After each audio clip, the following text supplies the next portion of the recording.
Hello दोस्तों, स्वागत है आप सभी का आपके अपने परिवार मैथ्स वाटका में।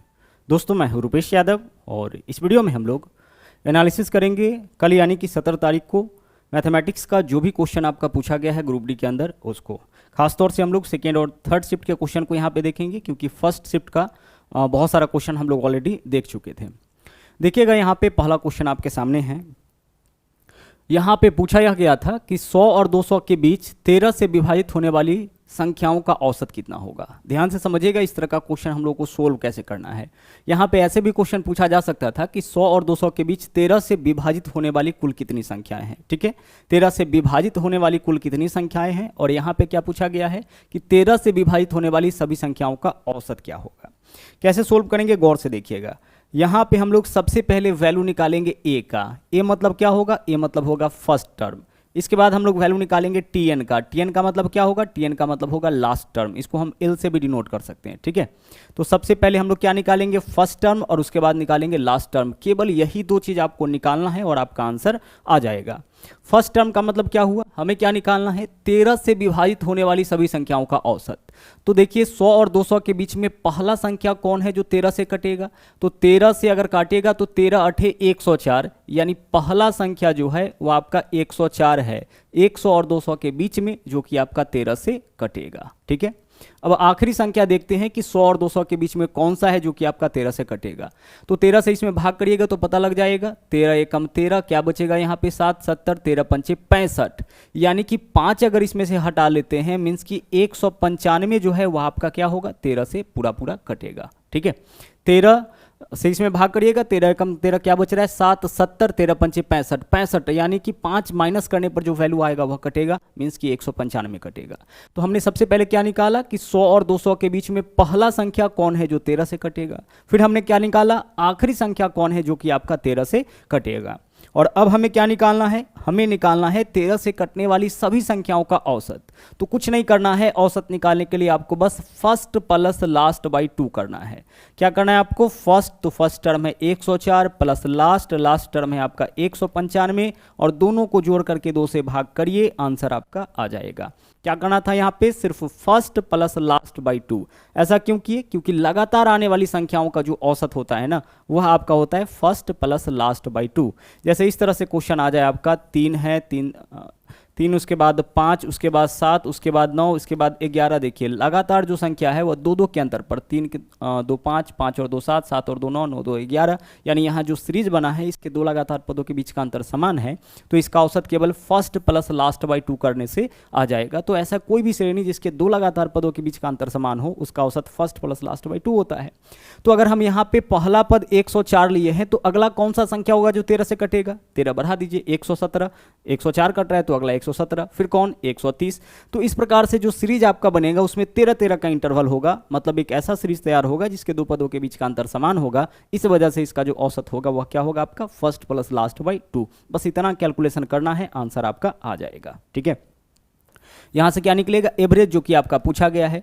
अब मान लीजिए कि इस क्वेश्चन में ना कैलकुलेशन आप कर लीजिएगा। ठीक है, मान लीजिए अगर इस क्वेश्चन में n का वैल्यू पूछ दिया गया होता कि कितना टर्म होगा। ठीक है, क्या पूछा गया होता कि 100 और 200 के बीच 13 से विभाजित होने वाली कुल कितनी संख्याएं हैं, मतलब नंबर ऑफ, यहाँ पे नंबर ऑफ संख्या यहाँ पे बताना था जो 13 से कटने वाला है। तो इसके लिए अगर फर्स्ट और लास्ट टर्म निकाले हुए हैं तो आपको करना है लास्ट यानी कि 195 माइनस फर्स्ट यानी कि 104, और बट्टा में रहेगा डिफरेंस। डिफरेंस कितना का हो जाएगा, डिफरेंस 13 का होगा। 104 के बाद अगला संख्या कौन सा है जो 13 से कटेगा, 117, तो डिफरेंस 13 का, जितना से कटने वाला बोले डिफरेंस वही होगा, और साथ में प्लस का 1। बस इससे क्या निकलता है, टोटल कितना संख्या है जो कि आपका 13 से कटेगा।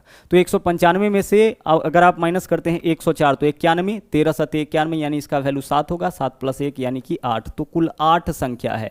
तो अगर आपसे पूछा गया होता कि कुल कितनी संख्याएं हैं तो हमारा आंसर उस केस में 8 हो जाता, लेकिन यहाँ पे क्या पूछा है, इन संख्याओं का औसत क्या होगा, उस केस में यह हमारा आंसर हो जाएगा। ठीक है, चलिए बढ़ते हैं अगले क्वेश्चन में।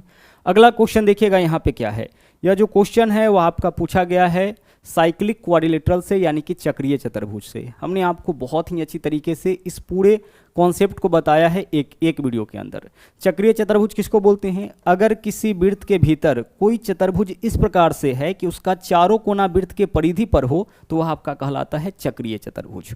और चक्रीय चतुर्भुज का थ्योरी क्या होता है? अगर कोई चतुर्भुज चक्रीय है तो उसके सम्मुख कोण का योग 180, मीन्स इन दोनों का योग 180 होगा, साथ में इन दोनों कोणों का योग 180, आमने सामने वाले कोणों का योग कितना होता है? 180। एक चीज और, चक्रीय चतुर्भुज में किसी एक भुजा को आगे बढ़ाने पर बनने वाला जो बहिष्कोण होगा वह इसके सामने के अंतः कोण के बराबर होगा। इस कोण का जो माप होगा इसके बराबर होगा। अगर हम यहां से कोण बाहर में कोण बना दे तो इस वाले कोण का माप इस कोण के बराबर होगा। तो दो बातें आपको यहां से समझना था कि चक्रीय चतुर्भुज के सम्मुख कोणों का योग 180 होता है। दूसरी चीज कि चक्रीय चतुर्भुज में किसी एक भुजा को आगे बढ़ाने पर बनने वाला जो बहिष्कोण होगा वह सामने के अंतः कोण के बराबर होता है। यही दो चीज से रिलेटेड क्वेश्चन आपका यहां से पूछा जाता है। तो देखिए यह दोनों सम्मुख कोण है तो इसका योग कितना होना चाहिए? 2x + 7x कितना है? 9x, जबकि यह होना कितना चाहिए था? 180, क्योंकि यह चक्रीय चतुर्भुज है और चक्रीय चतुर्भुज के सम्मुख कोणों का योग 180 होता है। ठीक है, 9 से काटिए, 9 दूना 18, कितना हो जाएगा? 20 डिग्री। x का वैल्यू हमें निकालना था, आंसर हमारा इस क्वेश्चन का 20 डिग्री हो जाएगा। दोनों थ्योरी को आप ध्यान रखिएगा। आगे चलिए अगले क्वेश्चन में चलते हैं। यहां पे देखिए क्या होता है, त्रिभुज के तीनों कोणों का योग 180 होता है, यह बात आपको अच्छी तरह से पता है। दूसरी चीज देखिए क्या होता है, त्रिभुज में किसी एक भुजा को आगे बढ़ाने पर जो बनने वाला बहिष्कोण होगा वह इसके सामने के दोनों अंतः कोण के योग के बराबर होगा। चक्रीय चतुर्भुज में सिर्फ अंतः कोण के बराबर, लेकिन त्रिभुज में क्या होगा? किसी एक भुजा को आगे बढ़ाने पर बनने वाला जो बहिष्कोण होगा, आकृति के बाहर जो कोण बनता है उसी को हम लोग बहिष्कोण बोलेंगे, यह सामने के अंतः कोण के योग के बराबर।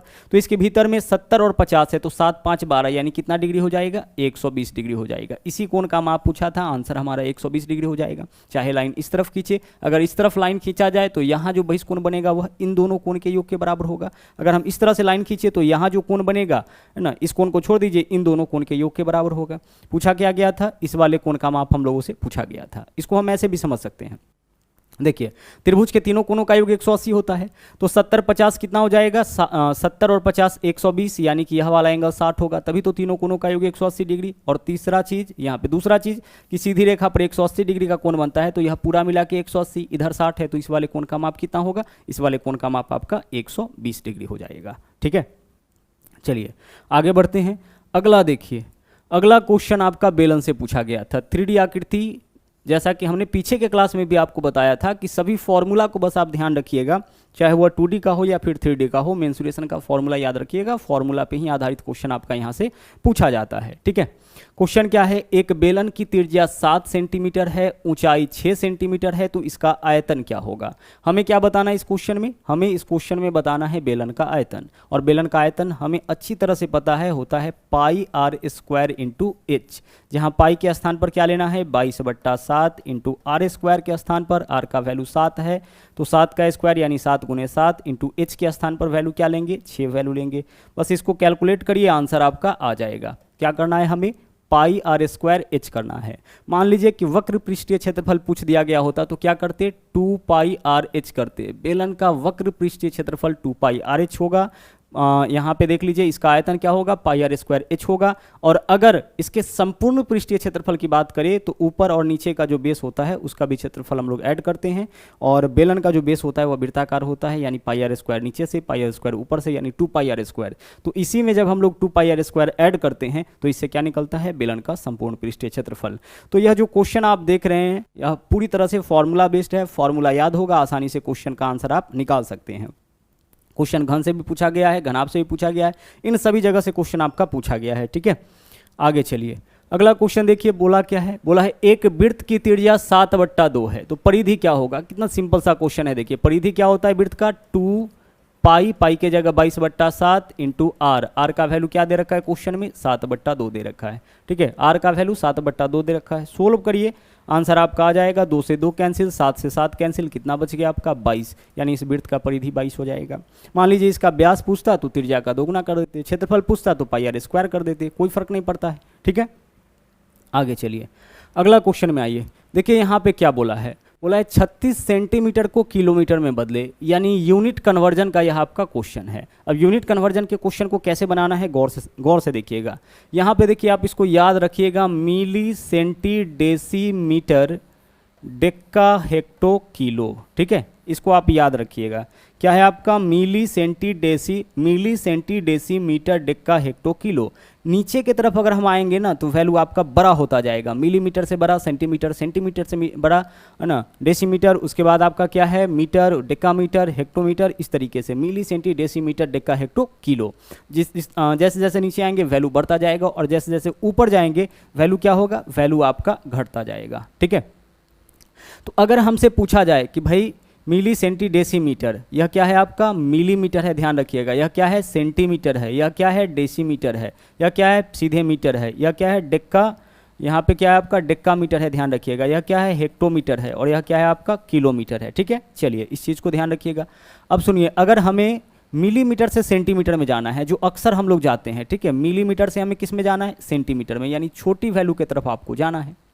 तो यहाँ पे आपको रखना है एक, और इसके बाद देखिए कितना स्टेप जाने के बाद सेंटीमीटर तक पहुँचेंगे, 2 स्टेप, तो इसके ऊपर 2 जीरो, यानी 1 मीटर बराबर कितना होगा, 100 सेंटीमीटर हो जाएगा, ठीक है। 1 मीटर बराबर 100 सेंटीमीटर। छोटका वैल्यू तो ज़्यादा मिलेगा ना, अब बड़का वैल्यू क्या होगा, कम मिलेगा। हम अगर 1 मीटर में सेंटीमीटर खोजने के लिए जाए, 1 रुपये में पैसे लेने के लिए जाए तो ज़्यादा पैसा हमको मिलेगा, लेकिन अगर पैसे दे करके रुपये लेने के लिए जाएंगे तो हमें क्या होगा, कम वैल्यू मिलेगा। तो देखिए मीटर बड़ा वैल्यू है, सेंटीमीटर हमको चाहिए तो ज़्यादा मिलेगा, यानी कि हमें गुना करना पड़ेगा, और अगर सेंटीमीटर देकर के हमें मीटर चाहिए तो फिर कम वैल्यू मिलेगा, यानी कि वैल्यू में हम लोग क्या करेंगे, भाग करेंगे। अब मान लीजिए सेंटीमीटर से मीटर में हमें आना होगा, तो हम क्या करेंगे, 1 सेंटीमीटर बराबर कितना मीटर, तो 1 लिखिए, और बट्टा यहाँ पे देखिए सेंटीमीटर से मीटर तक पहुँचने के लिए 2 स्टेप, तो 1 के ऊपर 2 जीरो, यही आपका आंसर हो जाएगा। अब आइए इस क्वेश्चन में आते हैं। 36 सेंटीमीटर को किस में बदलना है, किलोमीटर में, तो क्या लिखेंगे हम, 36 सेंटीमीटर को किलोमीटर में बदलना है, यानी बड़ी वैल्यू की तरफ जाना है, तो सेंटीमीटर क्या होगा, सेंटीमीटर में हम लोग भाग करेंगे।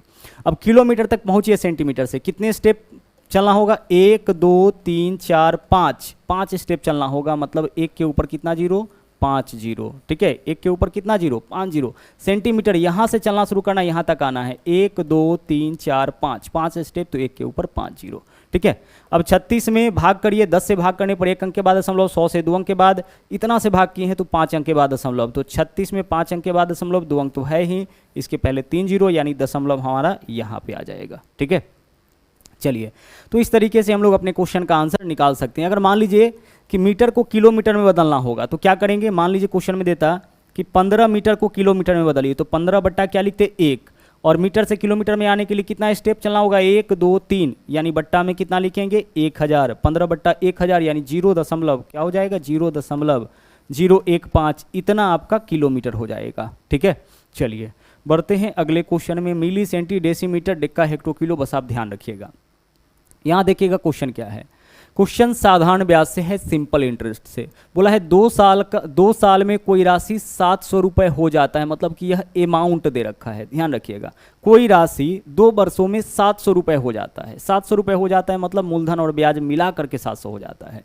इसमें मूलधन के साथ साथ क्या है, 2 वर्षों का ब्याज होगा, और वही राशि 5 वर्षों में 910 रुपये हो जाता है। साधारण ब्याज की बात की जा रही है, तो साधारण ब्याज के केस में क्या होता है, प्रत्येक वर्षों का ब्याज आपस में समान होता है। एक शिफ्ट में ऐसा क्वेश्चन और दूसरी शिफ्ट में इस तरह का क्वेश्चन पूछा गया था। एक शिफ्ट में सेम डाटा के साथ मूलधन पूछा है और दूसरे शिफ्ट में रेट पूछा है, दोनों निकालना यहाँ पे हम लोग सीखेंगे। गौर से देखिएगा, 2 साल तक हमें पता था और 5 साल तक भी हमें पता है, तो इन वर्षों में ब्याज में वृद्धि कितने का हुआ है, जो वृद्धि हुआ होगा ब्याज में ही हुआ होगा, क्योंकि साधारण ब्याज के केस में क्या होता है, साधारण ब्याज के केस में प्रत्येक वर्ष मूलधन पर ही ब्याज जोड़ा जाता है, मतलब मूलधन जो होगा वही होगा, ठीक है। तो 700 से 910 हो गया, यानी कि धन में वृद्धि कितना का हुआ, 210 का, और यह जो वृद्धि हुआ होगा वो किस में, ब्याज में। तो 210 रुपया का वृद्धि हुआ है, कितने साल में, 2 साल तक तो पता था, 5 साल में भी पता है, यानी 3 साल का गैप हुआ। तो 210 रुपया ब्याज है 3 साल का, तो 3 से भाग करेंगे तो क्या निकलेगा, 1 साल का ब्याज। तो 1 साल का ब्याज 70 रुपये, ठीक है। 1 साल का ब्याज कितना निकल गया, 70 रुपये। अब हम इसमें से देखिए 2 वर्षों में 700 रुपया हो गया, तो हम 700 रुपये में से अगर 2 साल का ब्याज माइनस कर लेते हैं तो मूलधन हमारा निकल जाएगा। तो 700 में से 2 साल का ब्याज माइनस करिए, 1 साल का ब्याज 70, तो 2 साल का ब्याज 2 गुने 70 140 हो जाएगा, 100 माइनस करेंगे तो 600, और 600 में से फिर 40 माइनस करेंगे तो 560 हो जाएगा। 560 रुपये आपका क्या हो जाएगा इस क्वेश्चन में, 560 रुपये मूलधन हो जाएगा। आप चाहते तो यहाँ से भी मूलधन निकाल सकते थे। 910 रुपया कितने वर्षों में होता है, 5 वर्षों में। तो इसमें से हम क्या करेंगे, 5 साल का ब्याज माइनस करेंगे। तो 1 साल का ब्याज आपका कितना है, 70 रुपये। तो 5 साल का ब्याज 7 पंचे 35, 350 रुपये। 910 में से 350 माइनस करेंगे, मूलधन हमारा आ जाएगा। ठीक है, आइए सेम चीज़ यहाँ पे ट्राई करते हैं। 2 साल में हो जाता है 1000 और 5 साल में हो जाता है 1300, यानी यहाँ पे पता चल रहा है कि 3 साल का ब्याज कितना हो जाएगा, 300 रुपये। धन में वृद्धि कितना का हुआ है, 300 का। कितने वर्षों में, 3 वर्षों में। तो 300 रुपया ब्याज है 3 वर्ष का। तो 1 वर्ष का ब्याज कितना हो जाएगा, 1 वर्ष का ब्याज यहाँ पे आपका हो जाएगा 100 रुपये। ठीक है, 1 साल का ब्याज आपका कितना हो जाएगा, 100 रुपये हो जाएगा। अब हमें क्या करना है इस क्वेश्चन में, हमें यहाँ पे मूलधन निकालना पड़ेगा। तो आइए मूलधन निकालते हैं। मूलधन कितना हो जाएगा, गौर से देखिएगा। अगर इसमें से 2 साल का ब्याज माइनस कर लेंगे तो मूलधन निकल जाएगा। तो 1 साल का ब्याज 100 रुपये, तो 2 साल का ब्याज 200 रुपये। तो 1000 में से 200 माइनस करिए, कितना हो जाएगा, 800 रुपये। तो 800 रुपया मूलधन हो गया। अब गौर से देखिएगा, हमें यहाँ पे निकालना है रेट। रेट कैसे निकालेंगे, गौर से देखिएगा। हमें यहाँ पे ना क्या निकालना है, रेट। 1 वर्ष का ब्याज हमें पता है, 1 साल का जो परसेंटेज ब्याज होता है ना, वही रेट होता है। तो हमें क्या करना है, इसको बस परसेंटेज में कन्वर्ट करना है। और परसेंटेज में कैसे कन्वर्ट करेंगे, रुपया वाला ब्याज में मूलधन के 1% से भाग। और किसी भी चीज़ का जब 1% निकालना होगा तो आपको उसमें 100 से भाग करना है। जैसे 500 का 1% 5 हो जाएगा, है ना। 700 का 1% 7 हो जाएगा। 1000 का 1% 1000 में 100 से भाग करिए, 10 हो जाएगा। तो करना क्या है, मूलधन की 1% से भाग। तो मूलधन 800 है, इसका 1% कितना होगा, 8। इससे भाग करिए, रेट आपका निकल जाएगा। काटिए, 4 दूना 8, 4 से काटिएगा 25, 25/2 यानी कि 12.5% आपका रेट हो जाएगा। ठीक है, यही तरीका है रेट निकालने का। अगर मान लीजिए इस क्वेश्चन में रेट निकालना होता तो हम क्या करते, देखिए 1 साल का ब्याज हमें पता है कितना रुपया, 70 रुपया। तो 1 साल के ब्याज को परसेंटेज में कन्वर्ट करिए। कैसे कन्वर्ट करेंगे, मूलधन के 1% से भाग। तो 560 का 1%, 560/100 यानी 5.6, 5.6 से भाग करिए। इससे क्या निकल जाता, इससे आपका रेट निकल जाता। ठीक है, चलिए बढ़ते हैं आगे। अगला क्वेश्चन देखिए, यहाँ देखिए बोला क्या गया है, किस वार्षिक साधारण ब्याज के दर से 1/4 वर्ष में कोई धन स्वयं के 41/40 के बराबर हो जाएगा। किस वार्षिक साधारण ब्याज के दर से, यानी कि हमें यहाँ पे रेट बताना है। कोई धन स्वयं के 41/40 हो जाएगा। 41/40 हो जाने का मतलब है कि अगर मूलधन 40 तो मिश्र धन कितना, 41। अगर धनराशि 40 था तो क्या हो जाए, 41। अब सोचिए कि 40 रुपये 41 रुपये हो रहा है, यानी ब्याज कितना मिल रहा है, 1 रुपया ब्याज मिल रहा है। ठीक है, ब्याज कितना मिल रहा है, 1 रुपया। अच्छा, यह 1 रुपया ब्याज कितना पे मिल रहा है, 40 रुपये, 40 पे मिल रहा है। तो 1/40 ब्याज यहाँ पे किस फॉर्म में मिल रहा है हमें, भिन्न के रूप में।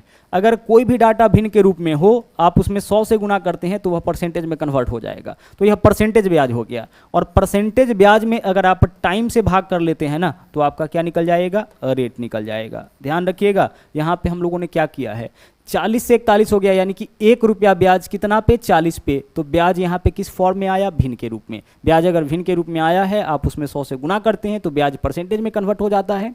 और परसेंटेज ब्याज में अगर आप टाइम से भाग करते हैं तो रेट निकलता है। और परसेंटेज ब्याज में अगर आप रेट से भाग करते हैं तो टाइम निकलता है। साधारण ब्याज में बहुत ही अच्छी तरीके से हमने इन चीज़ों को बताया है, यह बेसिक सा कॉन्सेप्ट है।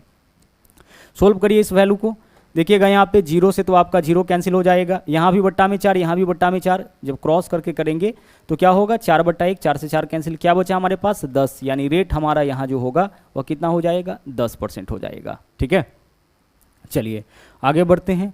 अगला क्वेश्चन देखिएगा यहाँ पे क्या है। यह कुछ क्वेश्चन है जो बहुत ही सिंपल सा है। 49 का वर्गमूल देखिएगा क्या होगा, 7, और अंदर में 4 अंक के बाद दशमलव है, वर्गमूल करेंगे तो 2 अंक के बाद दशमलव, यही इसका वैल्यू हो जाएगा। 81 का वर्गमूल क्या होगा, 9, 4 अंक के बाद दशमलव है, बाहर निकालेंगे 2 अंक के बाद दशमलव, दोनों के बीच प्लस है, जोड़ लीजिए, 7 और 9 कितना होगा, 16, 2 अंक के बाद दशमलव है तो 2 अंक के बाद दशमलव, यही आपका इस क्वेश्चन का आंसर हो जाएगा। आगे देखिए, साइन 60 का वैल्यू थीटा का वैल्यू दे रखा है 60 डिग्री, और हमसे इसका मान पूछा है। बहुत सिंपल क्वेश्चन है, बस आपको सभी वैल्यू याद रहना चाहिए। साइन 60 का मान √3/2 होगा। उसी प्रकार से कॉस 60 का मान 1/2 हो जाएगा, और टेन 60 का मान क्या होगा, √3 होगा। बस इस पार्ट का कैलकुलेशन करिए, आंसर आपका आ जाएगा। ठीक है, हमें क्या करना था, प्रत्येक का बस वैल्यू इस क्वेश्चन में रख देना था। अगला क्वेश्चन देखिए, यहाँ पे इस क्वेश्चन को थोड़ा ध्यान से समझिएगा।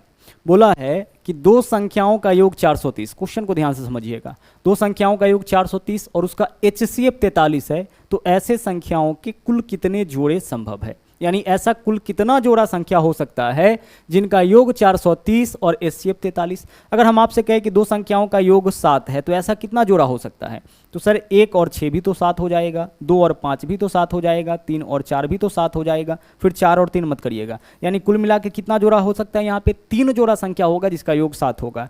तो वही चीज यहाँ पे बोला है कि दो संख्याओं का योग 430 और HCF 43 है, तो ऐसे कुल मिला के कितने जोड़े संख्या हो सकते हैं। ऐसे क्वेश्चन को सोल्व करने का देखिए तरीका क्या है। सबसे पहले हम संख्या बनाएंगे। अच्छा, संख्या हम लोग कैसे बनाते थे, पहले संख्या बनाने के लिए हम लोग अगर मानना होता था तो सीधे A और B मानते थे, लेकिन HCF के साथ अगर संख्या बनाना हो तो एक बार HCF के साथ जोड़िएगा A और एक बार HCF के साथ जोड़िएगा B, यानी 43A और 43B हमारा संख्या हो जाएगा। ऐसा क्यों करते हैं, क्योंकि जब तक यह दोनों संख्या 43 से नहीं कटेगा तब तक इन दोनों का HCF 43 नहीं होगा। जब तक यह दोनों संख्या 43 से नहीं कटेगा तब तक इन दोनों का HCF 43 नहीं होगा। देखिएगा, अगर हम आपसे पूछे कि 8 और 12 का HCF क्या होगा, आप बोलोगे 4, क्योंकि यह भी 4 से कट रहा है, यह भी 4 से कट रहा है, दोनों में 4 है। तो उसी प्रकार से जो संख्या हम लोग मानेंगे उन दोनों में 43 होना चाहिए। तो यही वजह है कि जब भी HCF देता है तो HCF से संख्या बनाने के लिए हम लोग एक बार A और एक बार B जोड़ते हैं। मान लीजिए HCF दे दिया 7, तो संख्या हमारा पक्का 7A और क्या होगा 7B। अब क्वेश्चन में क्या दिया, इसका योग दिया है, तो आप निकालिए योग। 43, पहला संख्या 43 है, दूसरा संख्या 43B, इसका योग क्या होगा 43A प्लस 43B, तो 43 कॉमन ले लेते हैं। 43 कॉमन लेंगे तो A प्लस B, यही तो इसका योग होगा इन दोनों संख्या का, जबकि दे कितना रखा है 430। सोल्व करिए, 43 से काटेंगे इसको, कितना बार में कटेगा 10 बार में, तो A प्लस B का वैल्यू 10 आया। अब आप जोड़ा लगाइए कि ऐसे संख्याओं का कितना जोड़ा पॉसिबल है, तो एक तो हो जाएगा 1 और 9, ठीक है। दूसरा क्या हो सकता है 2 और 8, तीसरा क्या हो सकता है 3 और 7, चौथा क्या हो सकता है 4 और 6, पांचवा क्या हो सकता है 5 और 5, बराबर हो गया, छोड़ दीजिए, क्योंकि आगे फिर क्या लिखिएगा 6 और 4, तो आप रिपीट कर जाएगा 4 6 6 4, एक ही बात है। अब इसमें से भी जितना जोड़ा आया है सब जोड़ा हमारा आंसर नहीं होगा, वही जोड़ा आंसर होगा जो दोनों केवल 1 से कटे। यह दोनों केवल 1 से कटेगा, यह 2 से कट जाएगा, यह कभी हमारा आंसर नहीं हो सकता। यह 2 से कट जाएगा, यह भी हमारा आंसर नहीं होगा। यह दोनों 5 से कट जाएगा, यह भी हमारा आंसर नहीं होगा। तो ऐसे संख्याओं का कुल कितना जोड़ा है 2, तो आंसर हमारा हो जाएगा यहाँ पे 2 पेयर पॉसिबल, ठीक है। कितना जोड़ा संभव है इस तरह के संख्याओं का, 2 जोड़ा संभव है, 2 पेयर पॉसिबल। और बहुत ही अच्छी तरीके से हमने इन चीजों को बताया है, ठीक है। चलिए आगे बढ़ते हैं अगले क्वेश्चन में। अगले क्वेश्चन में देखिएगा क्या पूछा गया है। बोला है औसत स्पीड दे रखा है। एक शिफ्ट में पूछा था कि औसत चाल क्या होगा, और इस वाले शिफ्ट में औसत चाल दे रखा है 15 किलोमीटर प्रति घंटा। जाने में अगर चाल 20 किलोमीटर प्रति घंटा है तो आने वक्त चाल क्या होना चाहिए। यहाँ पे क्वेश्चन ध्यान से देखिएगा, बोला क्या है, एक व्यक्ति किसी दूरी को जाने में और आने में औसत चाल 15 किलोमीटर प्रति घंटा रखता है। अगर जाने वक्त उसका स्पीड 20 किलोमीटर प्रति घंटा है तो आने वक्त उसका स्पीड क्या होगा। हमने आपसे क्या कहा है कि दो समान दूरी को अगर दो अलग अलग चाल से तय किया जाए तो औसत चाल बराबर होता है 2xy बट्टा x प्लस वाई। ध्यान रखिएगा, दो समान दूरी को अगर दो अलग अलग चाल से तय किया जाए तो जो औसत चाल होगा, जो एवरेज स्पीड होगा, वो होगा 2xy बट्टा x प्लस वाई। तीन समान दूरी को अगर तीन अलग अलग चाल से तय किया जाए तो पूरे यात्रा के दौरान औसत चाल होगा 3xyz बट्टा xy plus yz plus zx, ठीक है। यहां से क्वेश्चन ज्यादा पूछा जा रहा है। अब इस बार क्वेश्चन में क्या है, औसत चाल दे रखा है 15, तो यहां पे वैल्यू ले लेंगे 15 बराबर 2 इंटू एक्स। तो एक चाल, जाने वक्त चाल 20 है, आने वक्त का चाल नहीं पता है तो इसको y मान लिए। बट्टा में देखिए x प्लस वाई, तो x का वैल्यू यानी जाने वक्त का चाल पता है, आने वक्त का नहीं पता है, तो इसको हम लोग y मान लिए। कैलकुलेशन करेंगे, y का वैल्यू निकालेंगे, आंसर हमारा यहाँ पे आ जाएगा। आइए आंसर निकालते हैं। जो वैल्यू कट रहा है उसको काटिए, 5 से काटिए, 5 तिया 15, 5 से काटिए, 5 चौके 20, बाकी का जो वैल्यू बचा उसको क्रॉस में मल्टीप्लाई, तो 20 प्लस वाई से गुना करिए। 20 तिया कितना होगा 60, प्लस वाई से 3 में गुना, 3y हो जाएगा बराबर, यहाँ पे देखिए 2 चौके 8y। अब यहाँ पे क्या है, 3y धरा के 8y में से घटेगा, कितना हो जाएगा 5y, और इधर क्या है 60, 5 से काटिए, 12 पंचे 60, यानी y का वैल्यू कितना होगा 12 हो जाएगा। कैलकुलेशन आप देख लीजिएगा, ठीक है। मेन हम लोग को यही चीज समझना था, दो समान दूरी को अगर दो अलग अलग चाल से तय किया जाए तो पूरे यात्रा के दौरान औसत चाल कितना होगा 2xy बट्टा x प्लस वाई। यहाँ पे x का वैल्यू दे रखा था, साथ में औसत चाल भी दे रखा था, y का वैल्यू हम लोगों को निकालना था।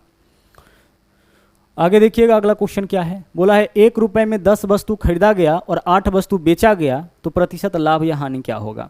और से देखिएगा 1 रुपए में खरीदा कितना है 10 वस्तु और बेचा कितना है 8 वस्तु। यहाँ पे ध्यान से देखिएगा, जितने रुपए में 10 वस्तु को खरीदा उतने रुपए में ही 8 वस्तु को बेचा। मतलब 10 वस्तु का क्रय मूल्य 8 वस्तु के विक्रय मूल्य के बराबर है। क्या इस क्वेश्चन में 10 वस्तु का क्रय मूल्य, तो एक वस्तु का क्रय मूल्य सी मान लिए, ठीक है। 10 वस्तु का क्रय मूल्य 8 वस्तु के विक्रय मूल्य के बराबर, एक वस्तु का विक्रय मूल्य एस मान लिए, यानी 10 सी 8 एस के बराबर। अब यहां से देखिए आपको सी अनुपात एस का मान निकालना है। कैसे निकलेगा, सी के सामने जो वैल्यू होता है वह सी का वैल्यू, तो सी का वैल्यू 8 और इसके सामने जो वैल्यू होगा वह इसका वैल्यू, तो इसका वैल्यू क्या होगा 10। यानी वस्तु को खरीदा गया 8 में, बेचा गया 10 में। लाभ होगा कि हानि, सर निश्चित रूप से लाभ होगा। खरीदा गया है 8 में, बेच रहा है 10 में। कितना का लाभ, 8 में खरीदा 10 में बेचा, 2 का लाभ। बट्टा में क्रय मूल्य कितना 8, प्रतिशत के लिए गुना करेंगे 100 से। क्वेश्चन का आंसर हमारा आ जाएगा। यहाँ से क्या होगा, यह लाभ होगा, परसेंटेज प्रॉफिट होगा, ठीक है। 2 चौके 8, 4 से काटिएगा कितना होगा 25, 25% हमारा इस क्वेश्चन का सही आंसर हो जाएगा, ठीक है। दूसरा तरीका देख लीजिए क्या है। दूसरा जो अप्रोच है हमारा, डायरेक्ट हम यहाँ पे ऐसे क्वेश्चन में ना क्रय मूल्य और विक्रय मूल्य निकालेंगे। कब, जब क्रय मूल्य विक्रय मूल्य वस्तु के रूप में रहे। यहाँ वस्तु के रूप में ही है। 1 रुपया में 10 वस्तु खरीदा, 1 रुपया में 8 वस्तु बेचा, यानी जितना में 10 खरीदा उतना में 8 बेचा। तो हम क्या करेंगे ना कि जिसके साथ खरीदा होगा, यानी जो क्रय मूल्य होगा उसको विक्रय मूल्य में लिख देना है। तो विक्रय मूल्य का वैल्यू 10 और जो विक्रय मूल्य का वैल्यू है उसको कहाँ लिखना है, क्रय मूल्य। कब, जब आपका क्रय मूल्य विक्रय मूल्य वस्तु के रूप में दे रखा हो, उस केस में उल्टा हो जाता है। जो क्रय मूल्य जिसके साथ क्रय मूल्य लगा होगा उसको विक्रय मूल्य में रखना है, और फिर जो दूसरा वैल्यू होगा वह पक्का विक्रय मूल्य होगा, उसको कहाँ रखना है, क्रय मूल्य में। बस क्रय मूल्य इतना, विक्रय मूल्य इतना, सोल्व कर लीजिए, परसेंटेज लाभ हानि निकल जाएगा। चलिए, तो इतना ही क्वेश्चन उपलब्ध हो पाया था। जो भी क्वेश्चन उपलब्ध हुआ उन सभी का यहाँ पे हम लोगों ने एनालिसिस कर लिया है। तो इस वीडियो में इतना ही। बाकी आज का देखते हैं कि क्या क्वेश्चन आता है, उसके हिसाब से फिर हम लोग शाम तक उसका भी एनालिसिस करेंगे, ठीक है। चलिए, तो मिलते हैं अगले क्लास में। थैंक यू, जय हिंद।